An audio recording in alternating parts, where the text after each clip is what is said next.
Welcome to the Transformative Principal podcast. Today on the show, our guest is Mr. Darrin Peppard. Welcome, Darrin. Yeah, thank you, Eric. I appreciate it, man. Yeah, thanks for being here. I think the last time I saw you, you were presenting in San Antonio at the National School Board Association. That was a while ago.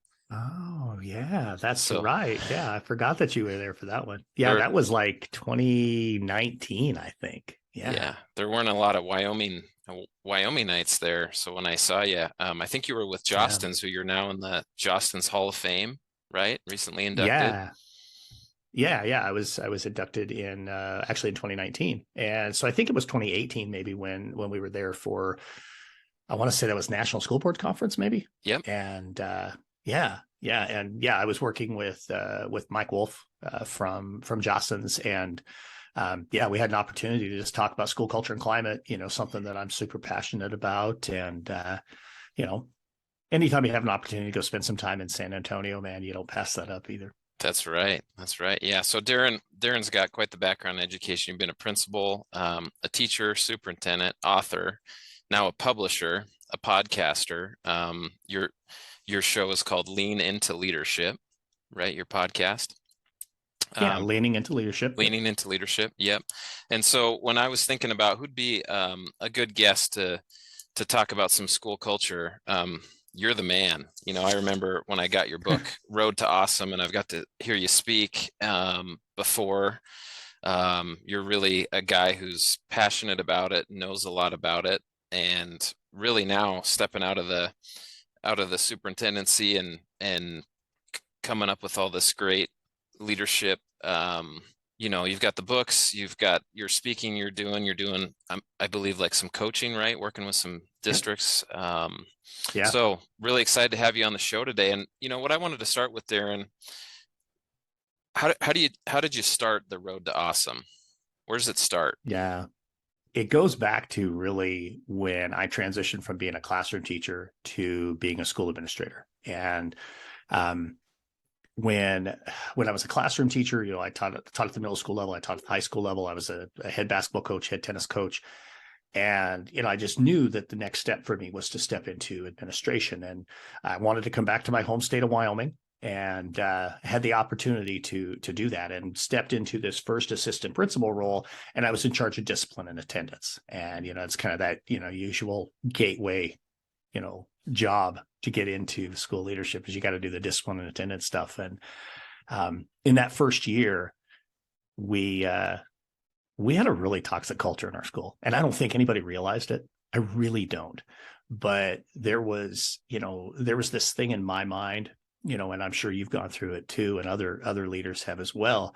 You go through your master's program, and they talk so much about being a servant leader. You learn about all these different leadership strategies, but being a servant leader. And so I talked to my teachers. I'm like, how can I serve you best? How can I support you? And honestly, I heard a lot of things like, just make them sit down and shut up. Mm-hmm. Just let them not forget that I have the big desk and they have the little desk. And that's just who we were. And I fell in like lockstep. I was like, yeah, here we go. And it was all about catching them doing it wrong. And partway through the first year, we're in this staff meeting, and it's a staff meeting I think a lot of people have sat in, and sadly will still sit in. And we were trying to solve what we thought were like the two most important things in education. The truth was we had really poor graduation rate, really poor attendance rates. And we thought the answer was to figure out what to do with hats and cell phones. That's what we were spending our time on, and it's like, come on. In reflection, that's how I feel. But at the time, I was in charge of it. So I got to facilitate the meeting, and we're somewhere between, hey, buy the calculator things and we'll put them on the wall. And, one of my teachers who's like, if you just let me smash one of those darn things with a hammer, they're going to get the message. And fortunately, a very, very sane young lady raised her hand and said, Darrin, why does it always have to be about what they do wrong? Why can't it be about what they do right? And, there's an incredible poem by Robert Frost, The Road Not Taken. And the final stanza is, two roads diverged in a wood, and I took the road less traveled by. And for me, that was a moment where two roads diverged right there.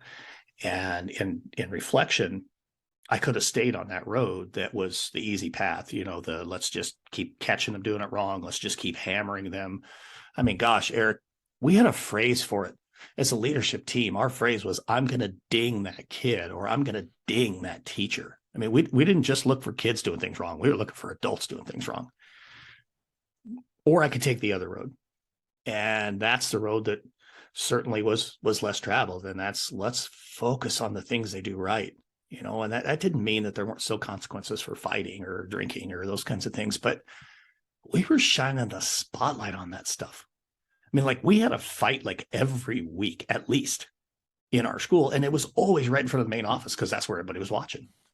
It was I like mean, we had a real culture problem, man. It was like Royal Rumble, man. Yeah.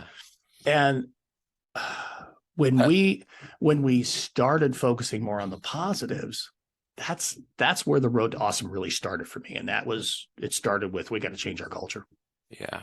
And I know when you jump in and you're new, especially that, be a good soldier role, you start out with a lot of times administration, discipline, attendance.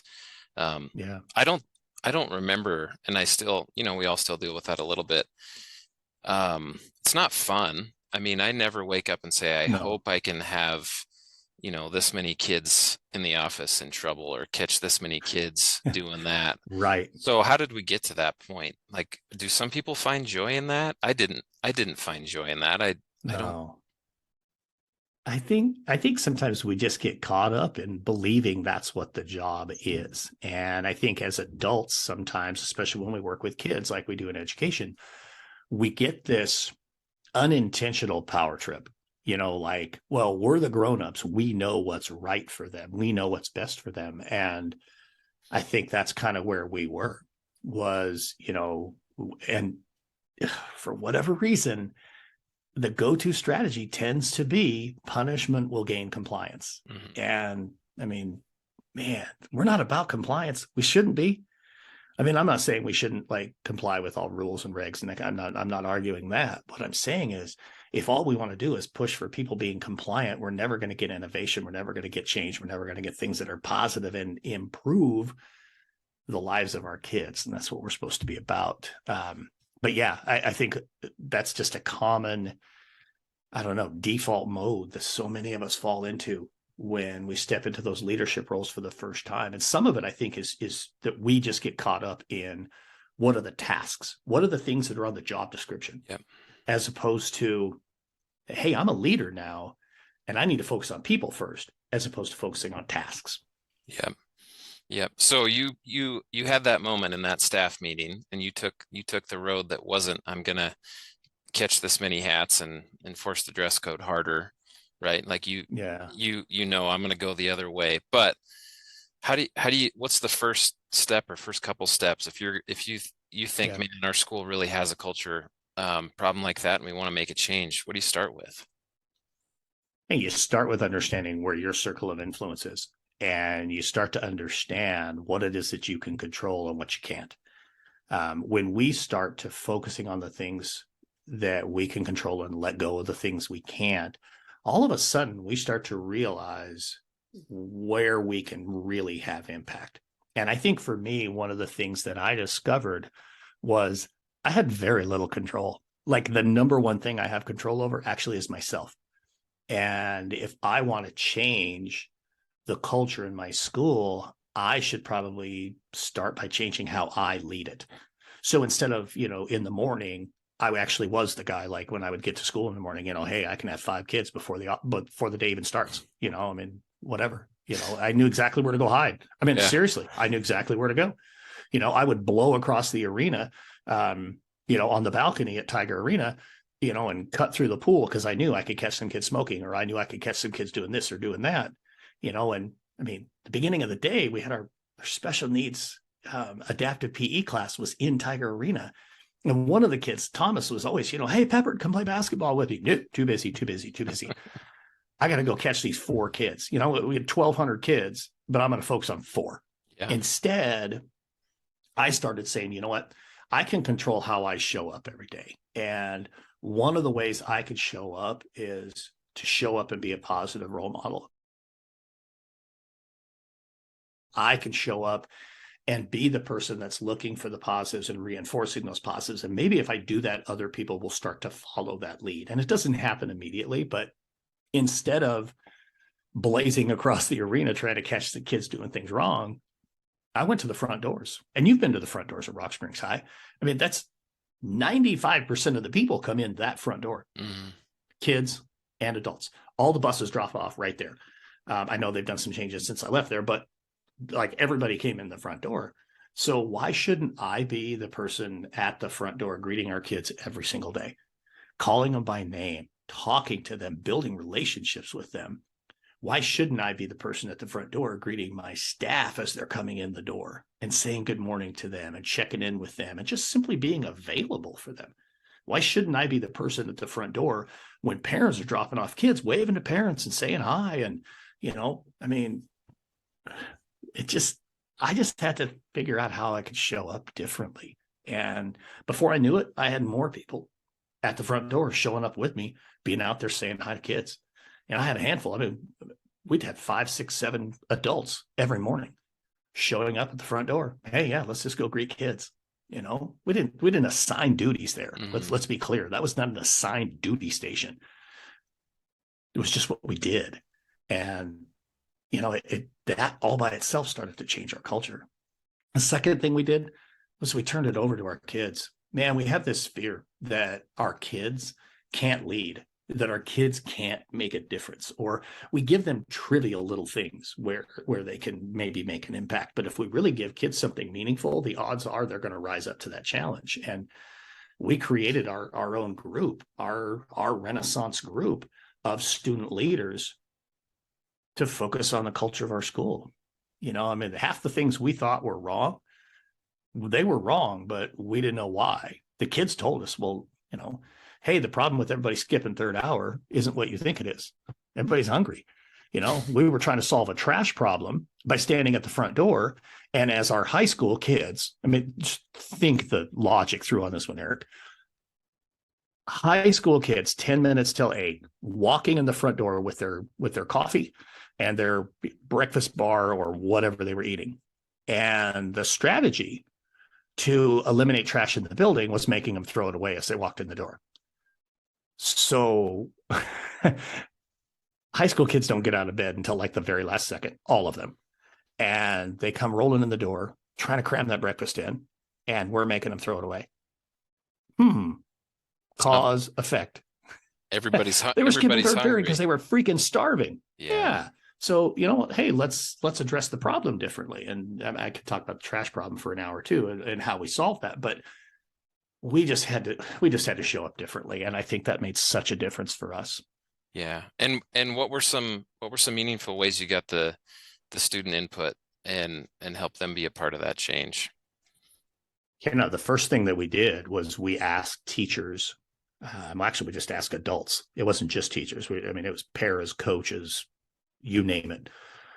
Tell us some kids that are really leaders in our school, and not just the kid who's a student council kid. I mean, that's a no-brainer. Give me some kids who are just genuine leaders in our school, whether they have a leadership title or not. I don't care. We ended up with a group of about 150 kids, and we started doing just kind of some group work around, look, here are some things that we notice about our school. What are things you notice? Tell us why we're seeing this. Tell us what you think could happen here. We ended up taking a group of about 10 kids and 5 or 6 adults to our first Jocelyn's Renaissance Conference that very first summer. We fly off to Florida and we're blown away with these schools that are doing incredible things with culture. But the most important thing was we turned it over to our kids. And so our kids started leading all these different things. I mean, I talked about, greeting kids at the door, but our kids started to create their own greeter like programs, like Marvelous Monday. They had bright yellow shirts and our kids were also at the front door, just greeting everybody. Our kids were the ones that created High Five Friday, so instead of just saying hi on Fridays, we were high-fiving, pre-pandemic, of course. But then our kids also were the ones who led the work that we did with our academic pep rallies. I mean, you've been to a regular pep rally, athletics gets it right in so many ways. Why don't we celebrate academics that way? So we started doing that too. And our kids would lead those rallies. We'd have these incredible games and all kinds of fun, but we were recognizing kids for the things we wanted them to do. Great attendance, not perfect. Perfect attendance, if that's all we strive for, it causes a kid to not stay home when they're sick, or it causes a kid to just lose interest once they've, missed one period for a doctor's appointment or whatever. Excellent attendance. We were striving for 93%. That was our goal. Because our average daily attendance when we started this was like 84%. Hey, let's shoot for 93. Any kid above 93, let's recognize them. Everybody recognizes a 4.0. Everybody recognizes a 3.5. You put them in the newspaper, in the honor roll at on page like 17 in the newspaper, and the names are spelled wrong, and it's terrible recognition. Instead, let's blow it up right there in front of them, right there in this big rally. But let's not just stop there. Let's recognize, the 3.0, but you know what? You want a really powerful one? Recognize the kid who raised his GPA by 0.5. I don't care what the GPA is. If he raised it by 0.5, holy cow, that's hard work. Oh. You move a 1.7 to a 2.2. Whoo, that's as hard as maintaining a 4.0. That's hard work. Recognize that kid, and it was our students who kept coming up with these ideas. And man, before you knew it, I'm getting chills. I'm 6 years removed from being principal of this school. I'm still getting chills telling some of these stories. Then our kids were like, "Hey, we need our school to tell our story," and so that's when the mural project started to take over, and we were telling our stories through all these murals our kids were creating on our walls.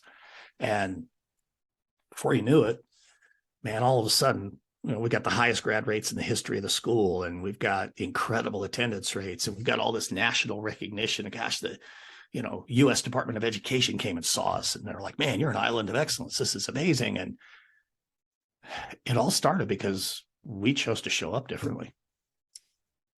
Yeah, and got the right people involved. When you first brought that group of leaders in, that you had the adults in the building send you, were they excited about that, or was it one of those situations where they're like not really ready or sure?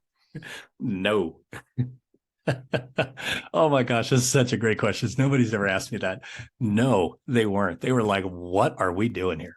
Why did you pull us out of our 4th-hour class for this?" And it took some really good conversations. And there was a point in time where one of our kids, a kid that was a junior at the time, just spoke up and said something that I think caught all of us, including his peers, by just total shock. And I won't quote it because I know I can't say it near as eloquently as he did that day. But in a nutshell, it's something that we've probably all heard from kids and don't realize it. But it was, what? If you really knew us, this is what you would know about us. And it got real fast. And all of a sudden, it was, we don't respond well to this. And these are some of the reasons that this is happening. And these are some of the, things that kids do to other kids. And this is some of the effects that teacher behaviors have on us. And man, we learned so much about ourselves. And a lot of it was hard to hear, but we needed to hear it. But at first, no, this wasn't, yay, let's do this. This is going to be fun. It was, why are we here? And I think, we were just going to get a bunch of lip service at first. I really, really think that's what it was. But once there was an opportunity for it to get real, and we didn't push back, or we didn't say, "Oh, no, you don't know what you're talking about." I don't remember who said it in the room. One of the adults said, "Just tell us more. Just tell us more."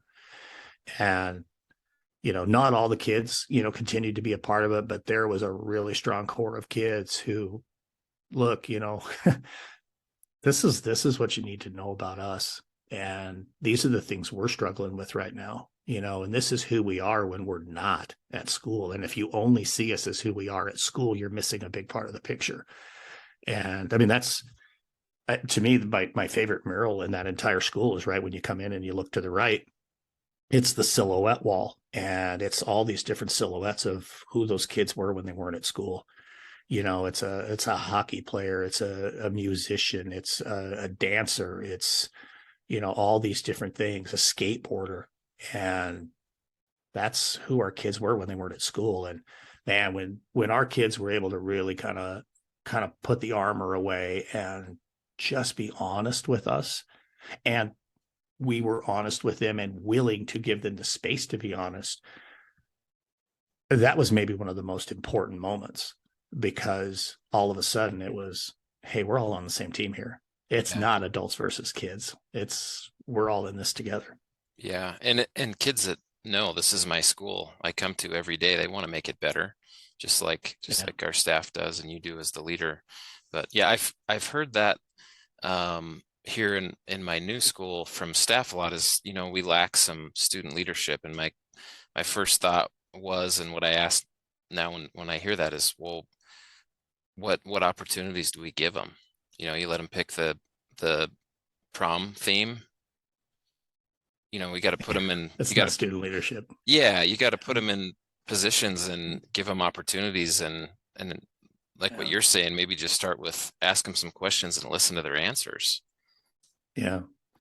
Yeah, because before you know it, you end up with kids in really influential spaces. As a superintendent, I had a student council that, not like student council, but like, the superintendent's council. And I had Mhm. kids that I met with. We had kids who were involved in policy committee. When I was high school principal, I mean, we had a student who was on the Chamber of Commerce board, a voting member on the Chamber of Commerce board. I mean, kids can lead. Holy cow, kids can lead. You just got to give them authentic chances. And yeah, prom theme is important, but come on, that's not student leadership.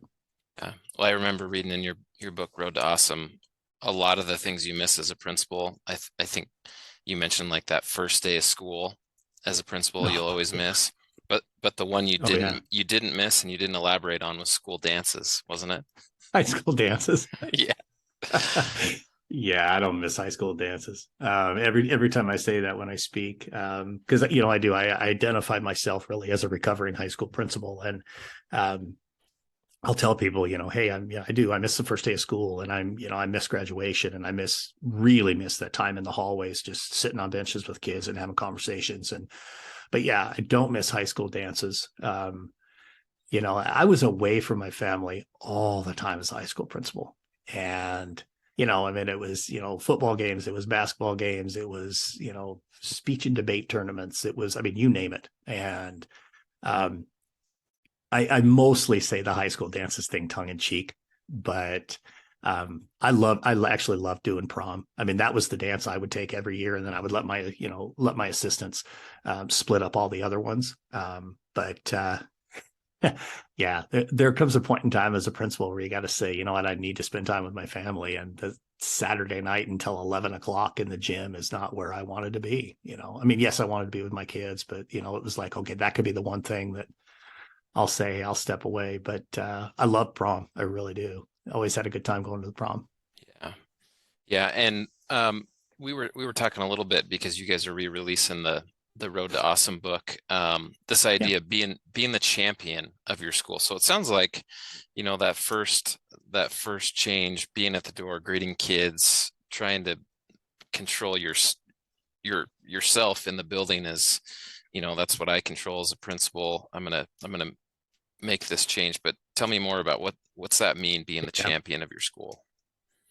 I think being the champion of your school is being that person who's willing to stand up in all of those different situations that you face as a principal. And when you think about some incredible champions, if you will, I think about, and we're talking about culture today. So to me, one of the great champions of building culture, and this is an athletic reference, but I go back to the Jordan era Bulls, or even Kobe and Shaq Lakers. Phil Jackson was always about building the right culture within his organization, and he was absolutely the champion of that. Yes, they won titles because he had Hall of Fame players, but everybody else who was so integral to those teams, they were interchangeable. I don't know if you're a fan of that, but if you think about the Jordan era Bulls, in one incarnation, the first three-peat, you had Jim Paxson and you had Will Perdue and you had Horace Grant, and then in the next incarnation, you have Steve Kerr and you have Dennis Rodman and you have Tony Kukoc, and all of these players were interchangeable because he built a culture of, this is who we are, this is how we do things. And I heard it once even said about how tight knit that team was, that they probably could have practiced blindfolded and still been able to pass the ball, because they had a culture of, we're all in this together and we set our egos aside. I mean, you look at a guy like Dennis Rodman, who was, wow, what an interesting individual he was, but he came into being a part of the Jordan era Bulls and he was still eccentric, but man, he knew his role and he did it well. I think about, a champion who's, a champion mentor. And just recently we lost Barbara Walters. She wasn't just an incredible journalist. She wasn't just an incredible person who broke all kinds of barriers for females. What a lot of people don't know about her was how many female journalists learned under her mentorship. And she was as proud of the mentoring that she did as anything else that she accomplished in her career. As school leaders, we want to build that culture. As school leaders, we want to encourage that mentorship type of behavior in everybody around us. And it starts with us doing that. There's a handful of different champions that I talk about in that particular chapter in this incarnation of the book, but we can't be that person we can't be Phil Jackson and Oprah Winfrey and on and on and on and on and on. But what we can be is situationally aware and know when we need to be the champion in this space and when we need to be the champion in this space. And if we embody what it means to be a tiger, an eagle, whatever your mascot is, then we are being the champion of our school. And it gives everybody an opportunity to feel like they are part of something special. And to me, that's what a champion as the leader is going to do. To follow up on that, we've talked a lot about the students and their role in that. And you mentioned this a little bit, but tell me more about the staff. You're at the door, you're greeting the kids, you've got your group of leaders, they're running wild with making the school a positive, welcoming place. Where's the staff in that? And how do you get them more a part of that than just the students? Here's the piece I think that a lot of leaders miss. And, when we rise to a leadership level like a principal, oftentimes, we get caught up in all the tasks that go with that, all the pieces. We talked about this earlier, all the pieces that are on the job description. But what leadership is, no matter what you do, whether you're in education, the manufacturing industry, healthcare, whatever, I don't care what it is, leadership isn't about education, healthcare, logistics, whatever. Leadership is about people. Leadership is about relationships. And when you're a leader, you're in the people business. And so I'm glad you asked about the staff. One of the other things that was a big change in the book was I didn't have a chapter on instructional leadership. I don't know how in the world I didn't have a chapter on instructional leadership, but now I do. And to be a great instructional leader, you've got to be with your staff. You've got to be in the trenches with them, not just in their classroom giving them their yearly evaluation. I mean, I'm really talking about being in there with them, being that mentor, being that person to provide feedback, giving them opportunities to grow and to reflect it, to really approach everything with a coaching mindset. And so part of building great culture with your staff is building great relationships with them. And so, as a leader, we're going to be in classrooms and we're going to give feedback and those kinds of things. But a lot of times we need to be in teachers' classrooms when there are no kids there. We need to be in there having conversations with them. Just sometimes it's casual conversations. Sometimes it's a little bit deeper conversations. And a lot of times it has nothing to do with education. It has everything to do with just being a human being, one human being to another, talking about how things are going in life, or, what's happening with your family, or, what are some things that I could do simply to help you? As much as we wanted our kids to feel like they were seen and heard and valued and trusted. If we didn't do that with the staff first, it was never going to happen with the kids. Right. And so a lot of that was being very intentional with creating opportunities to recognize, reward, and reinforce our staff. But most importantly, to be really clear with expectations, to provide every bit of resource and support that we could so that they could be the best that they could be. And yeah, if we're not willing to invest in our staff, we're missing the boat. Because I mean, in all truth, if you want to grow your kids, you got to grow your staff. That's your job as the leader. So a lot of it was just really pouring into staff based on what they needed, and you don't know what they need until you get to know them. So it started with the relationship piece. What did your staff meetings start to look and sound like? You talked about the one with the hats and Yeah, the yeah, they changed. dinging them. Yeah. What did those turn into? You know, kind of a mixed bag. I mean, I reflect on our staff meetings and wish we could have done even more, but we did start to do a lot more of staff recognizing other staff, and really trying to be genuine about it too. Not just some silly traveling trophy that, well, let's see, I got it and I'm the basketball coach, so I'm going to give it to the football coach. I mean, let's be real genuine and honest with sharing recognition of what we see each other doing.